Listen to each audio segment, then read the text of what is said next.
Welcome to our weekly Being Your Own CEO Success Circle. It's intended especially for solopreneurs.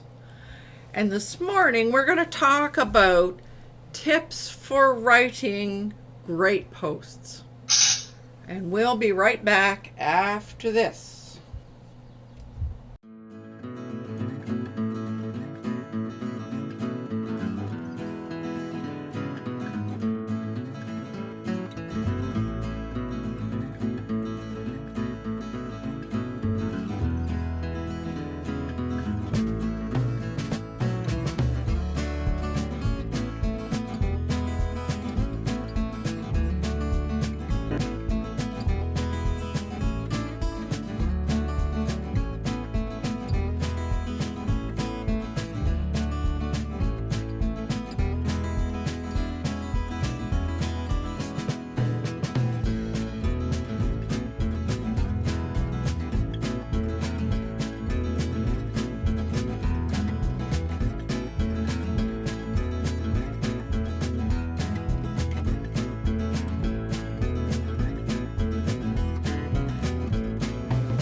Okay, here we go.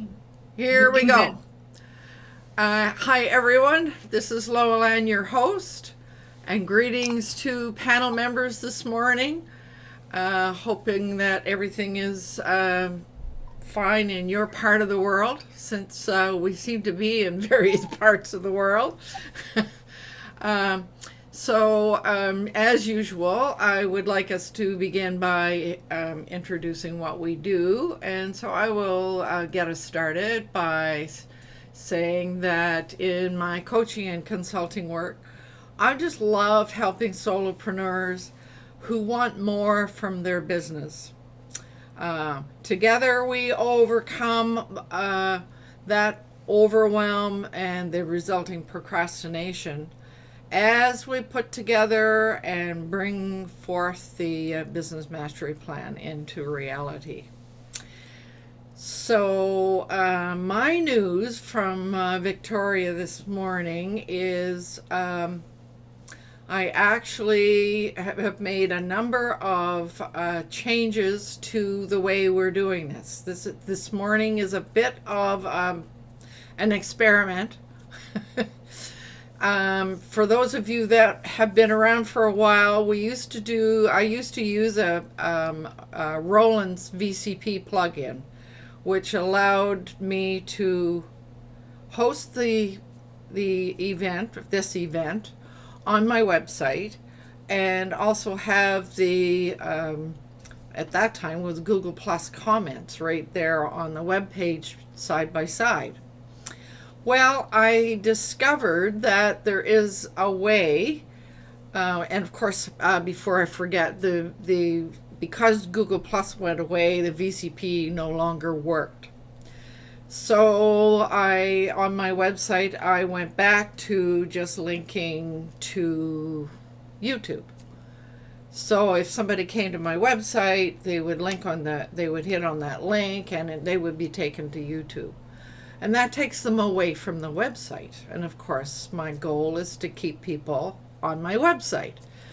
So I just learned how somebody posted and we found it, a way to set up the web page or post, either one, so that you're live streaming from YouTube to your website, and also to bring in the live chat. So I've chosen to bring the live chat into a sidebar. So today is a bit of an experiment, and I did it on a page this morning, or for this morning. However, David and I have had some exploration and discussion around that. And I'm thinking it might be more efficient to do it as a post. So next time if this works out, next time I will probably do it as a post. So that's my news. Always in experimentation mode. So, but it's been it was a little bit of a challenge, but thank goodness I it's all about following video instructions and stopping and trying to figure out and trying it and so forth. So anyway, it worked, or I think it worked. We'll see what the result is today. So that's my news. And I'm just looking to see who, if I've missed anybody. Do I know everybody is here? I think I know everybody is here. So, David, would you like to get us started this morning? Yeah, I'm Dave Flannery with United Country Sauk Valley Realty, Team Flannery, and also with affordable websites for small businesses. We build websites for small businesses at an affordable rate and try to help the community to get more people involved in their Google My Business and websites. It's been fun working on getting this embedded. We're still questioning whether we're going to be able to keep our chat, but we found why the chat is disappearing. Google has, or ultimately Google has decided that chat can harm children, so they're taking it away on a lot of live video. So whether it involves children or not, and whether it's bad for children or not, they're taking it away because of that reason. Well, and I mean, we watched a number of videos where people were talking about the fact that the live chat had been taken away, and yet the live chat was there for their videos. So what I did was I sent some feedback to YouTube saying that I didn't see any reason to take away the comments because there are no children involved with this this channel. So whether that helps or not is a good question. So I see that Vivek is out there. He was unable to attend this morning, but he says so far I can see the same comments directly on YouTube as well as on your website. So at this stage of the game, it seems to be working.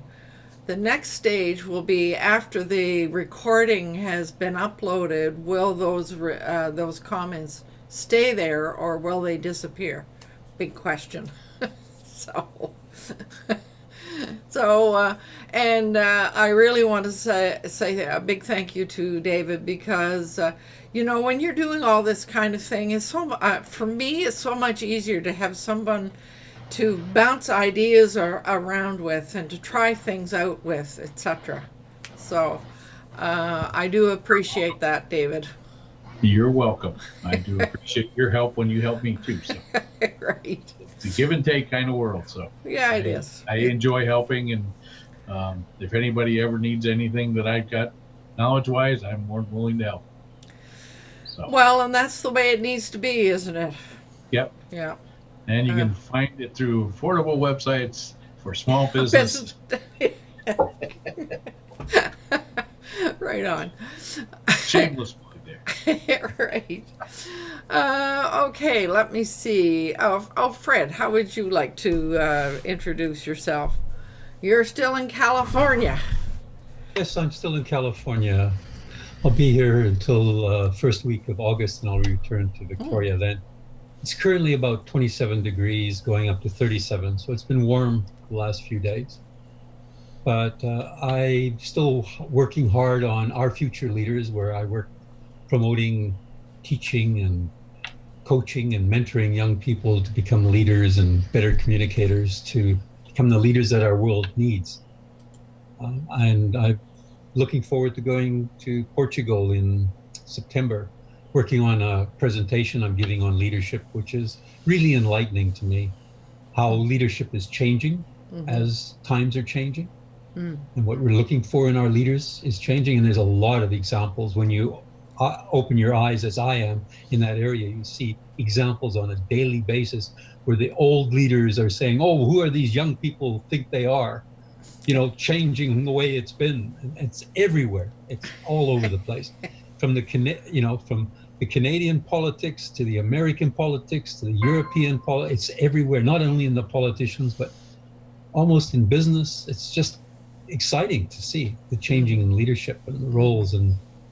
But we all have to work together, as you said. Like, that's what I like coming to this group, because people assist each other, and that's what it's all about. So it's wonderful. So I really enjoy being here, and I'm excited about seeing what's going on in the world today. It's quite exciting. Well, and there's a lesson in what you were saying, and the lesson is for our generations, that we have to stop resisting change, because we seem to do it naturally. We resist change, but change is inevitable, and if we can change our mindset and embrace it and enjoy it and find ways to engage with it, then life becomes quite different, doesn't it? Well, you're talking something. I was interviewed by the lady in Italy. Heidi. And the whole thing was how change has really impacted my life. I've moved so many times, I've lived so many places, and every time I made the change, it's always been something positive. It's a challenge. It's not easy. No. And I think a lot of people can relate to that. Nathan and Alana and almost everybody here has moved. And you look back and say, change has been good. It's been not easy, but it's been positive. Yeah. So, well, I'm happy that you're part of the group, David. Or Fred. Not David. Fred. Thank you. That was a brain thing. I was looking at the word David. Better watch out, Fred will get mad at you. Yeah, no kidding. I'm honored, but Fred will get mad at you. Right. So, Nathan, how would you like to introduce yourself? I think you were here pretty early, too. Yeah, I was. Much to my surprise, there were only 3 of us on at the time. Yeah. It's like, wow, this kind of a miracle, really. Anyway, my name is Nathan Siegel. I'm hailing to you from a little town called Bucerias, which is about half an hour north of Puerto Vallarta in Mexico. I've been living down here for October. We'll make it 5 years now, if you can believe it. Wow. Yeah. Really? Yeah. 5 years. I left, I think it was October 13th or 14th of 2014. Wow. And it was actually a side note. Like, when I got to the border, I was driving a Nissan Sentra, an old one from '89 at the time. I wound up chatting with the border guard, who, as it turned out, had Mexican-born parents, and he was American. But we were just talking, and Spanish came up. But he asked me, where are you going? And I said, I'm driving to Mexico. And he leaned out the window and he goes, in that car?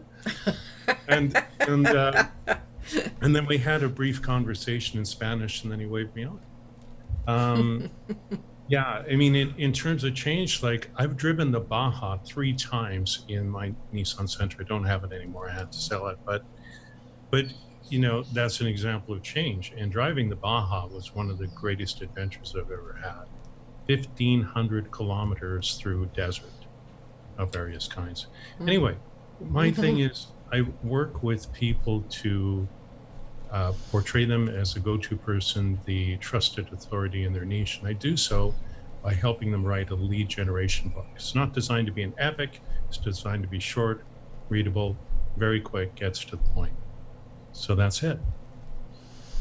Right on. And I'm happy you're here because you were the one that suggested this topic for this morning. So you guys kind of jumped on it, I know we did. It's like, okay, I guess I better have some materials ready for you. Right on. Rebecca has an interesting comment. Change is a sign of life, Loanne. Only dead things don't change. Well, they do too. Well, they do. They do. There's this decomposing. Yes, right. That's what I was thinking too. Yeah, it It's brings up. a joke, but- it's everything. It's just a change in the type of energy, I guess. So, right on. So, Paul, welcome here. And nice to see you. How would you like to introduce yourself?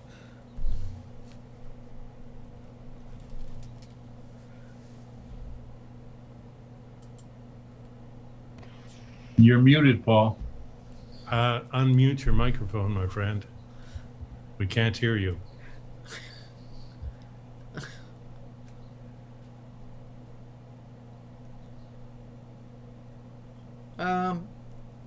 You're still muted. You unmuted for a minute, and now you're muted.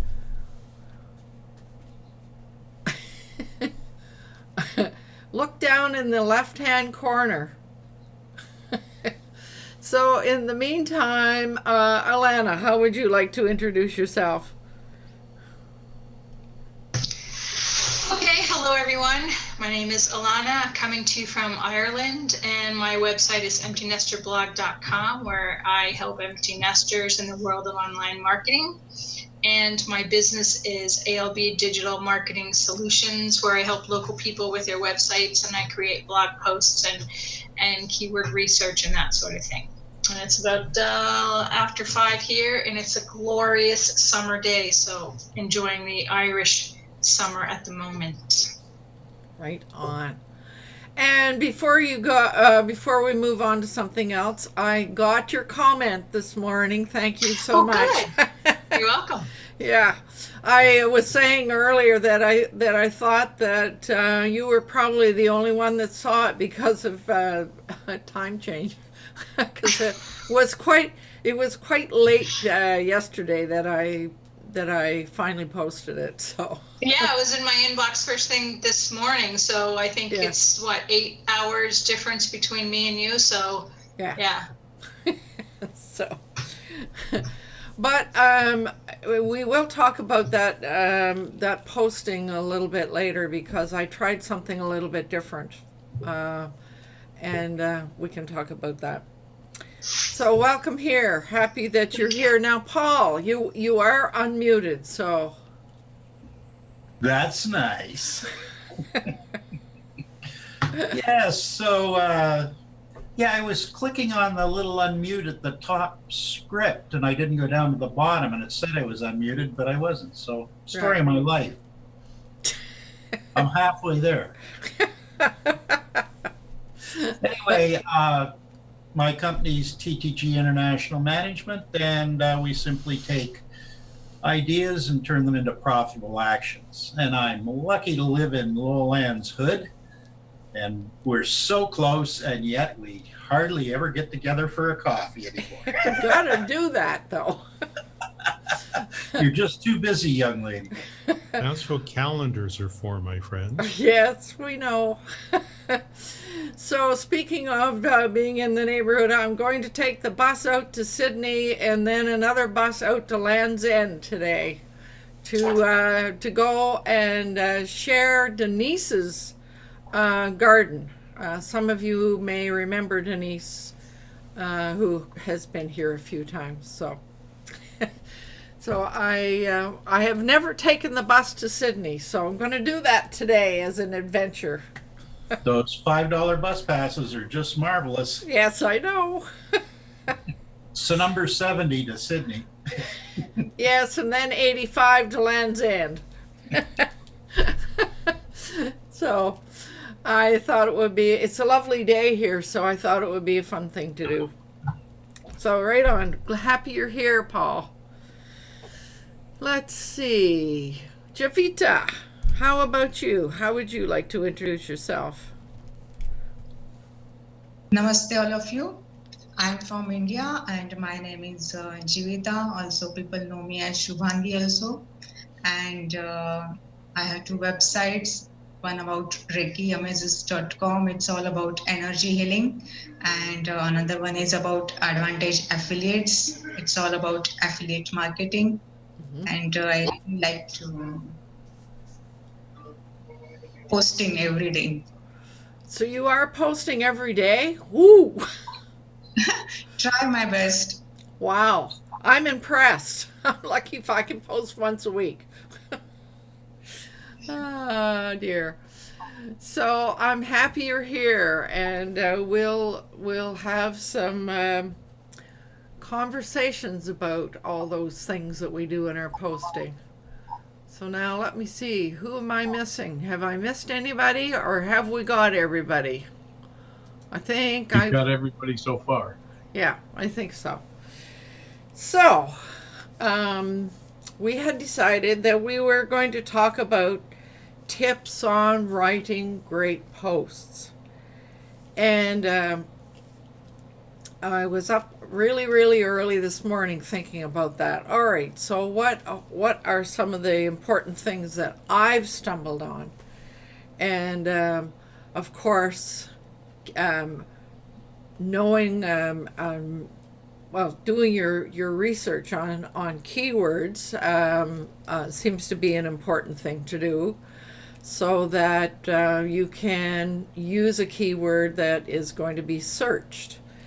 So and there is a way to do keyword research. There's a number of different ways to do keyword research. Some of us that are members of the Wealthy Affiliate, there's one in there. However, I think there's a Google one. Does anybody know the name of the Google site that allows you to do keyword research? Is it in analytics? It is in AdWords, if I remember AdWords, correctly. right. And it's a Google keyword tool. Yeah. If that's, I think Yeah. that's still the same name. And you have to pay for it by No, you having don't. ads. No. No, No. it's free. From Did what they I've- change it? Because I know that I shouldn't say that. To get the robust version of it, you have to have an ad account and be active. I don't know if that's true, but it's been a long time since I've used it, and besides, that's not how I do my keyword research anyway. So, Yeah, I haven't used it in a while because it went from a very great tool to something that gives you generalities. It's well, just that may be true. You may want to try Jaxi, which is something that Which is what we're using in Wealthy Affiliates. Yeah. yeah. So Jay, who we all know, he's one of the promoters, developers, I think, of Jaxi, JAAXY. So, yeah. The one that I've been using for several years, not sure how current it is Market Samurai. Oh yes, I've used that one too. It's pretty intensive. There's a lot of stuff to know when you use that, but it gives you some really useful information because it will also allow you to spy on competitors' sites and see what they're doing. It's quite a learning curve to learn how to use it. But once you have it and have certain settings locked in, you can do research very, very quickly using it. So that's have some really good benefits that way.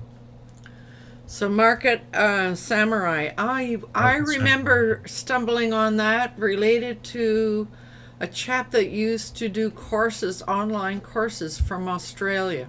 Why can't I remember his name? Anyway, he was... Because you're saying that you can't remember his name, but if you say to yourself that his name is on the tip of my tongue, there's an excellent chance it'll come back to you in about 5 minutes or less. That's it. Or because the other way, as I found out, if I use that programming of what you said, I remember it at 3 o'clock in the morning. Oh, when yes. nobody make use of it. Yes, when it's no longer useful. Yes, I know. I've been there. Just my experience with that kind of statement. That's all. Right. So, knowing what you're going to write about, of course, to begin with, but doing your research for the appropriate keywords. And then the next thing that I recall is making sure that you have a great title. Yep. And as I started thinking about that, what does a great title? I mean, what does that mean? And for me, it came up that it raises either a curiosity, an emotion, or responds to somebody's need. So those are the three things that I thought of, unless somebody can think of any other. Sure, you want a title that, one of the things is you want a title that'll quite literally grab people by the throat and pull them in. Yeah. Like a really great example of and this is part of a title, not the entire title, but it's something I've actually used, and every time I've used it, it has pulled very well for me in terms of people clicking through to whatever it is that I wrote about. But the last part of this title, it was created by John Carlton, who created the simple writing system method of copywriting, which I have. But the headline is "Faster Than You Ever Dreamed Possible." Oh, that's a good one. I'm not joking. It works like gangbusters. Since Jay just popped in, I'm just going to repeat it for him. Jay, nice to see you. We're into this presentation a bit, and I was just talking about, or we were talking a little bit about copywriting. And of course, you would know a lot about that, but I was just relating a headline which I've used, which has really pulled well for me. And the headline, part of it, it's just part of what you would write. It's the last part, which is "Faster Than You Ever Dreamed Possible." And it was penned by John Carlton, who I'm sure you know. Mm-hmm. Right I on. thought it was going to be, but wait, that's not all. You get the free set of steak knives, absolutely free. Simply pay shipping and handling. Yeah. Well, there's the infomercial side of it, or how a one-legged golfer can, some of his headlines are just, it's like almost reading a small book. Seriously, some of his headlines are like 27, 30, 40 words. So John Carlton, did you find that in a book or? Yeah, no, I found it. I bought a copywriting package from him, Simple Writing System, several years ago. And that's one of the headlines in his book. Like, he gives you access to, like, one of the things that's really going to help your articles are power words, like active words such as explosive, words like daunting, active words that really put a punch. There you go. Put a punch into your writing that literally makes people jump up or sit up and take notice. Things of that nature. So as part of his course, he's got a couple of different things to do with like short headlines, but also power words that you can use. And those are really important. Words that have an impact, and this is very valuable in copywriting. And then, of course, in his course, he also gives you examples of a whole bunch of different ads that were written over the years, and you can study them and pick them apart, and teaches you how to do copywriting, which is all a part of what we're here to talk about. Yeah. Right. So, I'd like to share my screen if I So can. now, hang on for a second. Yeah, So sure. you're suggesting the use of power words in the title, as well as in the content. Absolutely. The title, 90% of what's going to get people to show up to read your articles, or to get them to read it, period, is a headline. And if your headline sucks, bye-bye to the audience. And as far as I know, that's pretty much the same for copywriting as well. But the headline is what really needs to reel people in. Like, for example, and this is a negative example, but I was using it with freelance writers at the time, and I was trying to prove a point. But it also, the point that I was proving, also got people to sign up very quickly. But the headline read, "If you make any of these 3 freelance writing mistakes, you can kiss your career goodbye." And then I go into what that is and why, and then talk about some myths to do with writing and what a lot of people believe will get them the readability. And what I was saying, hey, you can be the most talented writer in the world, but if you don't know this one thing that I'm going to share with you next, and I do share it in this squeeze page, if you don't know this one thing, you're sunk. And it doesn't matter how good you are. And that key thing is marketing. And unless you know how to market yourself, your career could be over before you know it. Mm-hmm. It's an unfortunate reality, but there are a lot of writers out there who have an entitlement attitude and the belief that simply because they're good, the world will read a path to their door. Unfortunately, it's not true. And if they don't know what to do to get the word out there, and that's part of why we're here, Mm-hmm. and they're not going to get their works read, they're not going to be able to build a business, then they'll starve probably for the rest of their lives. And it's an unfortunate reality, but it's what I've seen repeatedly in the writing world. So, a few other things that came up, or that I thought of. We keep reading that a blog post should be 1,000 words, at least 1,000 words, and that those 1,000 words should be broken up into short paragraphs that have some headings that summarize what's down below. So, what does everybody think of that? I mean, I don't know where I don't know where I got that anymore. Maybe it was from WA or from Jay even. I don't know. No, wasn't from you. No. No, this stuff is out there in so many different ways. Like, I want to share a few resources with everybody here, if I can, just to give you an idea of where I'm coming from and what I've learned over the years, and things that they're just simple takeaways that won't cost anybody anything, but just the time really to look at some of these resources, get a feeling for them. Like, one of the things that I want to share up front, and it's not something I can actually share with anybody on screen here, but there's a blogger out there by the name of John Morrow, and he's one of my heroes in terms of the blog sphere, and in terms of just getting a message out there. And what makes John unique is not only that he's a good writer, but the thing that inspires me about this guy is his unbelievable attitude of keeping going. He deals with some of the worst obstacles that anyone could ever imagine. He's paralyzed from the neck down as a result of a form of muscular dystrophy. He's had pneumonia 16 times. He should have died before the age of 2, according to the doctors. Still very much alive. He has a blog out there called unstoppable.me, where he talks about where he comes from. The guy has an unbelievable readership. He's one of my favorite bloggers on the internet. And he talks, I listen. So part of what I want to offer everyone here, if you're interested in it, is it's a 4-part email series that John offers about blogging. Now, a lot of what he's talking about is to do with guest posting, but he also gives everybody who looks at this email sequence access to a whole bunch of resources. So, for example, one of the things that John suggests is that if you want to build a successful blog, that you actually don't build the blog right away, that you actually start by researching headlines on a site called buzzsumo.com and looking for the headlines that have the most shares and using those headlines and the article content to build your own articles, something similar.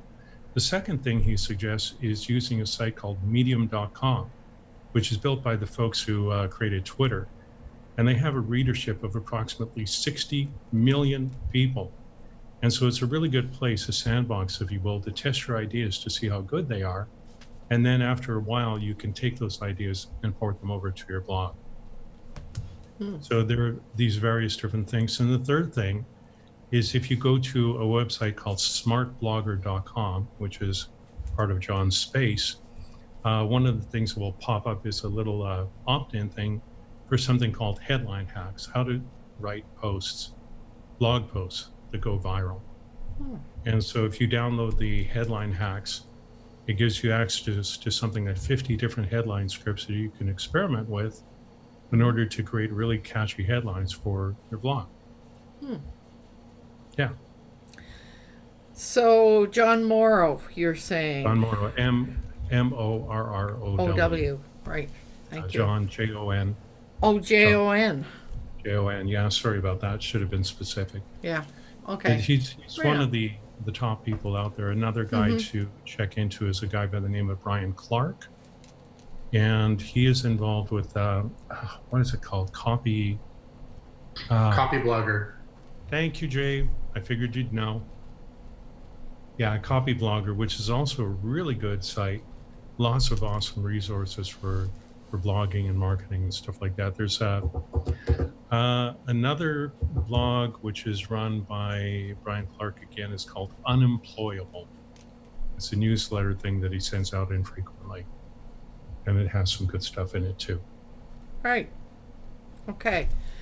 So, something else that I stumbled on here not all that long ago was the way, like the style in which you write, and the person who escapes me, I'll have to look it up and post it later, suggested that if you're blogging, that it, rather than writing the text as though it's a text, that is more effective to write in the first person and include your own thoughts and your own approach to things, so that it becomes more of a personal thing rather than, an external kind of copy. Yeah, we call it conversational writing. Yeah. And yeah, there's another aspect to it too that ties into what Jay said, and it just popped into my mind as we were talking about it, and it's worth making note of. Like, one of the ways that you can create content for your blog is that what a lot of people think is that I got to come up with all this stuff, and that's a traditional way of doing it. That's the way I did it. That's the way so many other people did it. But there's another way, and again, I've learned all this stuff from John Morrow and his team, is something called content curation, where you find articles that match your ideas, and you put a link to the article and maybe a little blurb from the actual article that you're reading, and then you write about what you think about what you read, like maybe a little opener, a couple of comments, a concluding remark. And it's a way of generating more content without you actually having to write it all. Now, you don't want to use too much because you run into issues with copyright. So you would only want to use a snippet. Another really cool technique, again, developed by John Morrow and his team, is like, if you want to get a lot of traffic for your blog real fast, the way that you do it is you create a list post of 100 links with a short description. So let's say your topic is, I don't know, we'll excuse something really obscure, wing nuts, for example. And you would want to do research for the best blogs that you could find on wing nuts. And you would go to every single one of those, and you would create a list post. And the easiest way I can think of doing that is using HTML to set it up. Not try and do it in WordPress. That would be a nightmare. But if you set it up using a program like Dreamweaver or something like that, then you would just have the list, the name, the link, maybe a short description. Although the last time I did it, I only used the name and a link, and I set it up in a series of numbers. And then what you do with each one of those blogs that you go to is you find out the contact information of the person whose blog it is, and whether that's Twitter handle, Facebook, email, and you build a database with every single one of those links. And then when you get the whole thing done, you've got 100, and you launch it on your blog. At the same time you launch it, you write to every single one of these people and say, hey, my name is such and such. I just wrote a piece about wing nuts. Wing nuts, and I've got your name as part of the list. Here's the link to it. Would you mind sharing it with your followers? That's a John Morrow strategy. And I used it several years ago. When I did it, my traffic went up by 400% over a period of a couple of days before it dropped down again. But it got me a lot of attention too from these people who I'd mentioned. And several of them wrote back to me. It was really quite cool. And when they write back to you, then you can start creating conversation, creating relationship with them on top of that. But I didn't intend to talk about that this morning. It just popped into my head Right. part of what we're discussing, but it's just one of many things that you can do to create visibility for yourself, to create traffic, and do it really quickly. But I have to tell you from direct experience, writing a post like that is a lot of work. It took me like 4 days to put it together. I'm sure it would. So, what does everybody else think about style of writing and the length of or the let's say the conversational style of writing? How does everybody feel about that?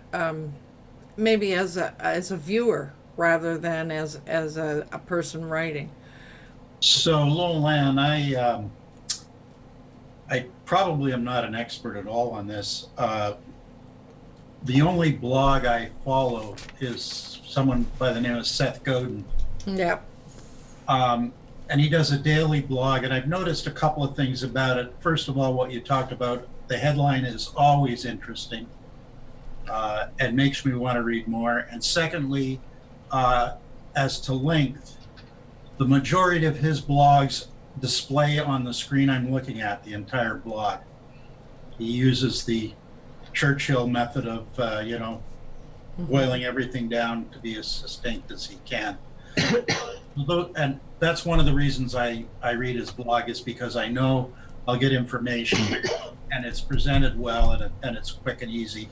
And time is one of the things that I find a challenge. So in those short posts that Godin does he link to other things, or is it just a sort of a single bit of information? Very small snippets of information specifically designed to get his point across. So, yeah. But one point. Yeah, oh, absolutely. That's all he does it daily. So, it's he can, and from reading the headline whether you're interested or not. So. So the One headline. thing he doesn't do often, which is interesting, is a call to action. I notice that some people put call to actions in all their blogs. I guess that depends on who your audience is. And what it is that you're promoting. Yeah. Right. That's a good example. So I'm thinking that a lot of this really does depend on who you see your audience as being. What about you, Fred? I know that you're in the process of rewriting your website, and you do blogs. How do you approach it? Thanks, Lilian. I was a recruiter for many years, and I saw lots of resumes, and I realized people don't read. They skim. So I think you have to be, what Paul said, succinct. You probably have your headline, which tells them what you're about, and then you also have headings, and under those headings you have points. And when they skim, in fact, I also highlight some words, just a couple words. So when they're skimming, some of the words will jump out, and they'll say, what you're trying to do is trigger it to say, what's this? Because that's their first question. What's this about? And if you don't tell them up front what it's about, you lose them right away. And it just becomes, in my opinion, blah, blah, blah, blah. Oh, I'm not interested. So you have to grab them, the headline, then they skim, and they say, oh, this looks interesting, and then they will read it. If they find it, there's more here than I thought, but they will only skim it for a few seconds. So if you don't grab them, and by skimming, and that's what people do with resumes, that's where I got it from. They just say, who's this person? What's it about? Oh, I'm not interested, or yeah, I'm going to look at this and read this one. And that's exactly what we do with articles, and that's what I do. And so I try and lay it out, and lots of white space, just point, sentence, sentence, not big paragraphs, and not long articles if that isn't necessary. I try and keep them as short as possible. So those are the main things. And one other thing mentioned, we had many sessions ago, we spoke about communications and speaking. And I have this thing called MASH-D, and it keeps coming up. What's the message, and who's the audience? If you have any stories, tell a brief story, and if there's any humor, that works. That's the MASH-D. D is no distractions, and there can be a lot of things that can distract, and it applies to all sorts of communications, including writing a blog. So those are my thoughts at the moment about it. So a lot of good information here, but what's a great blog? Well, things that they're going to read and find interesting. Right. So it's all about the audience, realizing that they don't read. People do not read just because you wrote something great. You got to grab them and they say, "Oh, this is interesting. I want to read it," and put it in the pile or read it. So that's it. So that brings up something in my mind. We hear an awful lot of people talking about how to ensure that their posts get listed in Google, and sometimes I find there's a sort of a tendency to be trying to write for Google's sake rather than the viewer or the reader's sake. And I'm kind of wondering how everybody reacts to that. Jay, what would you have to say about that? 100%, absolutely. People are always concerned with, well, what is Google going to think, right? Primarily before what people are going to think.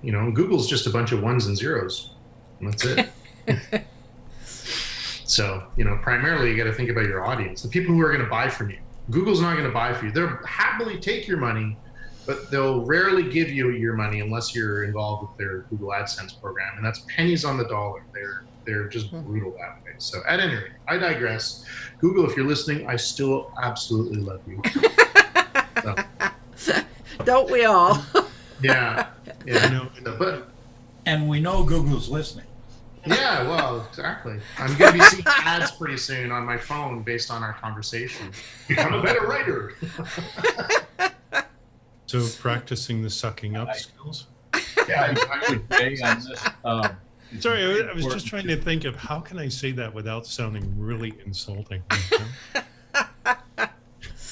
Oh, dear. There are other words that come to mind, obviously. Never mind. Never mind. But this thing about visibility and getting your stuff read, which is what I spoke about earlier very briefly. The headline is obviously important, but the step, and this again, I defer to John Moore on his wisdom on this, is you use BuzzSumo for this, and you type in your keywords, and you look at the headlines that pop up, and the key thing you're looking for is the number of shares, and the higher the better. And then you click on the different headlines to see what these things are and how they read. And you can use all of that information to formulate your own content. I'm not saying to copy it exactly, that's plagiarism, but to use it as a guide in writing your own articles, and that will help you. And in terms of the search engines, bowing to Google, that's a recommended approach. Not say you have to do it, obviously, but it's a recommended approach. And the other part of it is testing your ideas on a platform like Medium, where it has a huge audience. And you can use Medium to test all these different ideas to see what works. And if it works really well, it's like, oh, cool. And then you can port it over to your blog and drive the traffic there instead of to Medium.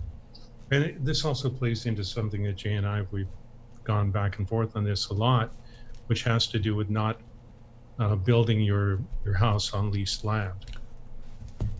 Yeah. Yeah, we've all had that conversation, haven't we? Many a time. It is still relevant, but there's a time and a place for it, because if you can make use of somebody else's resources for however long, and you don't have to commit your own. So I have a question. Is your blog to attract new people or nurture your current audience? Because we seem to be talking about if it's both, that's fine. But I think for the type of operations that most of us are running, we have to figure out what we're trying to do with the blog in the first place. And then we can decide who the audience is and at what stage the audience is in their relationship with you. Are they beginners? Are they medium? Or are they experts? And how do you stagger your blogs out to satisfy those people? Or do you just say, I'm only talking to experts? So those are a couple of questions if anybody's got. That's a good point. Knowing who your audience is. Jay, were you waving? Yeah. I can take that. May I have the conch? You may have the conch. Okay. Two of them, if you like. Right. So I think it really does depend on the post that you're writing, because there's a variety of different posts. Someone was mentioning about list-based posts, and I think list-based posts are not for really your new audience, but really for your existing audience. Because you always want to encourage people to come back to your post, come back and read your content. People simply like, whether it's your style of reading or style of writing, or if it's the topic at hand that you're providing resources, then they're going to come back. And I find that, there's a variety of different posts that you can write, which would be attracting existing audience members and new audience members. New audience members are typically review-based posts, at least within my industry or within my niche, which is the, earn passive income online kind of thing. So, product reviews, service reviews, get response review. Is it any good? That would be bringing a new audience based on the organic search that I'm trying to attain. Things like, top 10 hosting resources for affiliate marketers. That would be based on people who are probably subscribers to my blog. Because what happens is when I write a post, the moment I hit publish, an email goes out to my list who've subscribed to the blog and says, hey, we got a latest post. Here it is. Come back and check it out. And that would also curate some social media posts as well. So that would be reaching out to an existing audience, right? So it really does depend on the type of post that you're doing. And I highly recommend that you mix up your post types in terms of creating a diverse, set of posts and also a diverse set of audience, because you have to understand, it's a great point though, you do have to understand that there are different types of audiences that are going to be attracting to your content. So I like that idea of mixing it up. So Alana, what about you? What have you been noticing about and what are your observations about who comes to your site, etc.? Well, my target market would be empty nesters that are looking to make passive income or looking to build an online presence online. So I'm basically talking to moms and dads and people who have a lot of extra time on their hands, people who may have, recently lost their jobs or for whatever reason have an empty house and time on their hands. So my blog posts are related to not only creating your own online business, but just to make a little extra money on the side through, transcription sites and survey sites and that type of thing. So one of the things that I do try to do is I try to put a little bit of myself in there. And if I can actually test out the product myself, I usually try to do that as well. And that way I have firsthand experience that I can give a client, or my audience, I should say. Those have been my most successful posts, is the ones that I've actually tried and tested myself. Those are the ones I seem to get a lot more response on. So. Oh, interesting. But I do think you kind of have to put a little bit of yourself in there, because otherwise it's like reading a newspaper article. Yeah. And that's boring. People don't come to your site because they want to read a newspaper article. They want to know what you found out. So I try to put a little bit of myself in there. Yeah. And I have to say that my yesterday's post is probably the first time I've ever really written it in conversational, and just because I thought it would be interesting to try. And it was a good post too, because you could tell it was a very genuine post. I mean, you were talking about your experience, and I think people can relate to that. And I think that's what attracts someone to continue to read, is if they find something they can connect with. So that would be, my thing is trying to find a way to connect. Right. So can they relate, and how do they connect? Yeah. So that goes back to, I guess, a little bit what I was saying. Your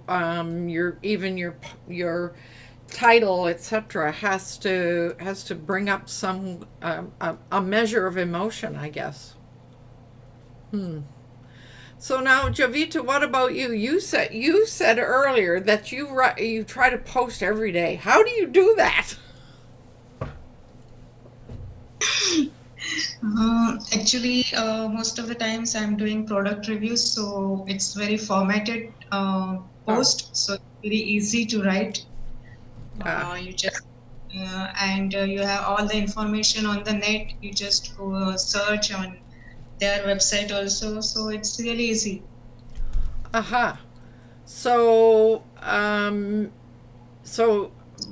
So that's on your affiliate site. What about your other site? Do you post on that one as often?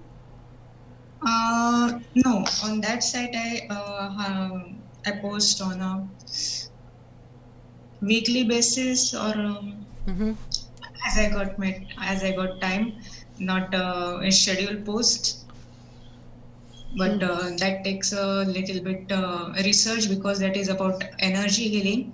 So that you have to do a bit of research, and your own experience also you need to put it there. So that takes a bit of time. So that was where I was going to go, and you said you include your own experience. So there's another example of including something about yourself. Right. And your readers, do they respond with their experiences, or do they respond at all? Not actually. They don't share their experience, but when I share my experience, they relate to that. And that I can feel. They don't reply in the comment or in like that way, but that post get more views. So they're engaged because of the number of times that they always come. Yeah. Interesting. So now, let me see. Now, David, what about you? I know that you're starting to do some things, and I know you have one site that is a review site, but I know you're sort of thinking about doing some things that are personalized a bit there too. So how do you? Well, first off, Jay was raising his hand. I don't know if he had something. Well, I have to get going a little bit earlier, at least on time today. So I just wanted to quickly say, as a resource, and I think people have seen this. This is actually a wonderful book, How to Write Copy That Sells by Ray Edwards. Now, proof that this is a great book, speaking of Dave, is he bought that book, read it, and actually took action. That's a really important part, and the proof of that is his one of his blogs. It was air fryers. It was an air fryer thing. So where he wrote, he read the book, and you could see the difference, and you could recognize, if you were to read this book and then go to his blog posts, you'll be able to see, oh, that's a Ray Edwards type of post, right? It's absolutely awesome. And I'll warn you, because you will probably end up buying an air fryer as a result of the copy. So how to write copy that what? That sells. Okay, thank you. By Ray Edwards, yeah.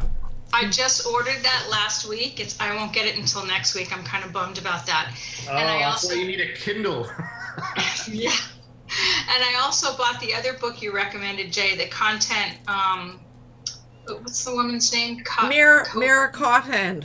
Yeah, the content calendar. Awesome. Yeah, I ordered that as well. That's coming in the same shipment. So I ordered it from the States, so it's going to take 2 weeks to get here. But Yeah. yeah, that's the On your one. blog. Yeah, I got that one coming as well. Awesome. I'm looking forward to it. Her book is, if you're into writing, is really worth a read, and that workbook is a companion with her book. What the heck is it called? The 1 hour content plan. Yes, thank you. Yeah. And just the final word on, on all these tips and recommendations and stuff. The important part is you can read a plethora of stuff from a plethora of different people. The point is that you got to take action. You have to kind of make it your own, right? As opposed to like, well, okay, Ray Edwards told me to write this way, and this guy told me to write this way.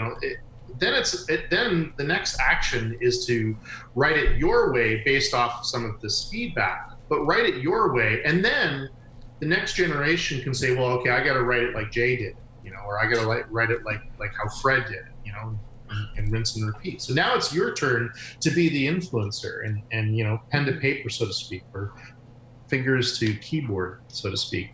It's all about taking action. You can get as much advice as you want, but if you don't take action, you will be the smartest person available, but you will not be making any money. You'll be all by yourself. You'll be the person that teaches instead of the person that does. Yeah, exactly. Yeah. So I'm out of here, folks. Bye, All right. Jay. Bye, Jay. Hi, Jay.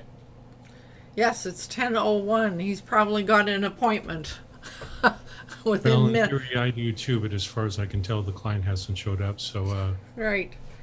um, So, we are at the top of the hour, and we have talked about a number of things. But just before I bring us to a close, I would like to give anybody who wants to make a parting shot about writing posts, writing great posts. Since I gave my time to Jay, Yeah. can I make the parting shot? Yes, please do. Anyway, I struggle with writing extremely hard. It takes me a long time. My website, affordable websites for Small business. portable websites is ssb.com, portable websites. Anyway, it took me like 2 months to fill out all the content on that. And then I had some people go through it and straighten it all out for me. And they can attest to how bad it was written.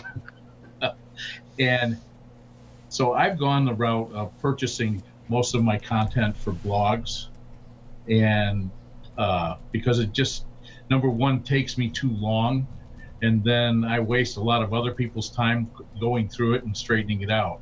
So I've decided that my time is better spent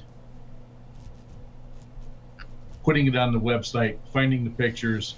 I set up the blogs. I write the titles for them, and the outlines, the reviews. I do the same thing. I do all of the detailed research for it. I put all the headings in that I want, and go from there. And I do follow Ray Edwards' book on marketing when I do that, so that it follows along in that. But the actual the words below the headlines are usually by someone else. And it speeds the process up. Instead of me taking, I can get a blog ready in half a day, and then someone will write it. It takes a couple days to get it written, but it takes them a couple hours to write it, and then I have it back, and I'm posting, once a week, whereas I would be taking a week to write a whole post, and then wasting, having other people fix it, and I end up spending 2 to 3 weeks before I get a post done. And that's just too much time. when I'm dealing with the amount of websites. When I do a small business website, I either hire someone to do the content, or the person that I'm doing the work for gives me the content. And that works very well for me. I'm fast at getting things up and posted and working for them. So that's where I'm at with it. And that's true. I know that from my own website experience. It's when you're doing one for somebody else, it's not you that provides the content, it's them. It's their content. You're just putting it up there and making it look good and making it, accessible, etc. Yeah. So Nathan, yeah, you were trying to break in there. What were you trying to? I should have done this actually. Now that I think about it, anyway. I mean, for those of you who'd like to explore this in more depth, I have a ton of resources to help you with the ideas for creating content. But one of the major problems that a lot of people have run into in this, what you've highlighted, Dave, is the idea of writing it. Well, let me suggest something about switching gears. Step number one is if you want to create content about a whole bunch of different things, step one would be creating a mind map. And well, showing you guys how to do it. It's not hard. It only takes about 5 to 10 minutes, but when you're done, you wind up with a ton of ideas. Step two is creating an outline. And if you think about an outline, it is like a roadmap between where you are and where you want to go. Like, say, if you plotted something out on your GPS, you would see all the different points along the route where you're supposed to turn, halt at a stoplight, look for the cops, whatever. But an outline does the same thing. And if you're able to do outlines of your ideas, then whatever it is that you want to write about is going to become easier. Now, I want to do another shift. So instead of thinking about actually writing something, you can make tools of getting your words out in a totally different way, speaking. In other words, using a program like Dragon Naturally Speaking to write your words for you. Another option is just get something like a dictaphone. Your smartphone could do the job for you with a recording device on it. And you just speak your ideas straight into your smartphone, record it, and then when you're done, get it transcribed. And if you need to find a professional editor, do that too. But these are all different ways that you can create content really fast without needing to write it. That's true, and where there is voice to text is in Google Docs. Cool. Well, in that case, it's actually there. Yeah. I wasn't aware of it, so yeah. But that would be another way of dealing with these issues. But another, like a major foundational problem that so many people have is they have an idea, but they don't know what to do, and the outline is absolutely key. If you don't have an outline, you're just like several people have written to me about their books and all this content. I'm going, where's the outline? Oh, I don't have one. Well, then there's a good chance what you just wrote is going to wind up in the trash bin, because unless you can show me an outline of what it is that you want to do, we're never going to get there. It's just not going to happen. Or you'll publish all this stuff and it will instantly turn off a reader in about 20 seconds or less, and they won't read anymore because there's no direction. And before you even do that, you have to be really clear about what it is that what's the subject and what do you want to communicate. You got to know that. You got to have that to start with. All the more reason for the outline. The outline will give you that. Absolutely. Yeah. It's like if you write a really clear outline, like what I say to people, you want to write an outline, the very first step is take all your ideas out of your head and grab a bunch of Post-it notes or 3x5 recipe cards and just write one idea on every single one of those notes or cards. Yeah. And you just post them on a wall or wherever you post them. And you just keep writing until you think you're done. And then the next step is to organize it. And however you do it, and you organize it, and then you put it into like a notepad document or something like that. And once you've nailed it down and you have the structure in place, you've written the book. Now, for those of you here who don't know how to write an outline and want some help with it, I can show you how it's done. Right. And we could just create a session, a half an hour or something. Mm-hmm. Go with whatever idea you got, and I can actually show you how to put it together and to come up with the ideas that you can put into your article or post or whatever it is. So Nathan, why don't you go to that website and put your email address there, so if anybody would like to connect with you, they website? can. Well, the message that you got about this session has a link that will take you to the website. Sorry, So- I'm lost. What are you asking? You got me to do? an email message about this morning's session. Put And your the- email in the comments. Okay, I'm not sure how to do that. I don't usually go on your site, Lowland. Could someone send me the link to it so I can go there? You got it.